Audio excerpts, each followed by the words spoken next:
Տիկին Հոխիկյան, ընդհանուր առմամբ սկսենք նրանից, որ նախընտրական թոհու բոհը կարծես թե սկսվել է,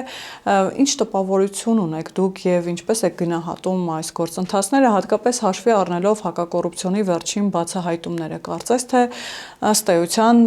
ուժերը այսպես ոչ ավանդական ճանապարհն են ընտրել ընտրապայքարի։ Իրենց համար թերևս ավանդական։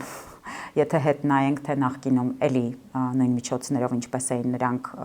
Հայաստանի Հանրապետության քաղաքացիների ձայնը գնում եւ այդպիսով իշխանություն ապահովում իրենց համար, ինչու եմ ասում իրենց համար, որովհետեւ նույն Սամվել Կարապետյանը կամ առնվազն նրա եղբայրը հին իշխանությունների մաս է կազմել, նույն Գագիկ Ծառուկյանը ժամանակին նույնպես հին իշխանությունների մաս է կազմել, Ռոբերտ Քոչարյանի մասին կարծում եմ նույնիսկ խոսելն ավելորդ է այդ տեսանկյունից Հայաստանի Հանրապետության նախագահ է եղել, որի երկու ընտրություններն էլ վիճարկվել են առնվազն։ Այնպես որ եթե այս դիտանկյունից ենք նայում, պետք է արձանագրել, որ նրանք ընդհանրապես վերադարձել են այն գործիքներին, որոնց ծանոթ են, քանի որ նրանք երբևէ Հայաստանի Հանրապետության քաղաքացու հետ ոչ շփվելու կամք եւ ցանկություն են ունեցել, ոչ էլ երբևէ հասկացել են Հայաստանի Հանրապետության քաղաքացուն։ Ուզում եմ հիշեցնել Ռոբերտ Քոչարյանի վերջերս արված հայտարարություններից մեկը առայն, որ նրան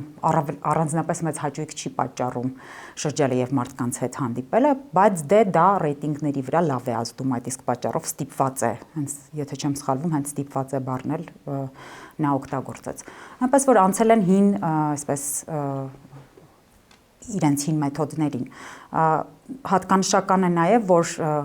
ուժեղ Հայաստան, մի շարք տարբեր այլ անվանումներով Հայաստաններ եւ այլն, նրանց հույսը փաստացի ստացվում է, որ փողով Հայաստանի Հանրապետության քաղաքացիներին գնելու մեջ են ընդամենը, այսինքն նրանք հույս չունեն, որ Հայաստանի Հանրապետության քաղաքացիները կամովի գնալու են իրենց ձայն տան,